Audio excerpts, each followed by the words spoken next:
எங்கள் புஷ்பாக்கா தான் இவ்வளோ நேரம் வெங்காயம் கட் பண்ணாங்க. அவங்க பேரை சொல்லன்னு ரொம்ப ஃபீல் பண்ணிட்டாங்க. சொல்லியாச்சு. நித்து செல்லக்குட்டி என்ன பண்ணுற? டீ போடுறியா?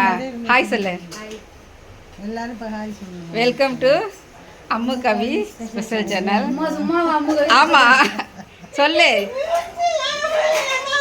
எங்கள் சேனலை சப்ஸ்கிரைப் பண்ணு. லைக் பண்ணுங்க, பெல் பட்டனை கிளிக் பண்ணுங்க. எங்கள் சேனலுக்கு ஆதரவு கொடுங்க. டீயை காட்ட வேணாமா? நீ போடுற டீயை. முட்டை கொதிக்கிறது. ஓ முட்டை கொதிக்குதாமே. Egg boiling. உப்பு போட்டிங்களாம்மா?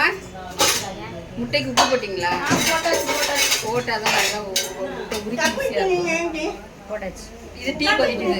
ஏன்னா வேலை செஞ்சவங்களாம் டயர்டாக இருப்பாங்கன்னு இப்போ டீ கொதிச்சுட்டு இருக்கு. இது இஞ்சி பூண்டு பேஸ்ட்டு, தேங்காய் பால் எல்லாம் ரைட்.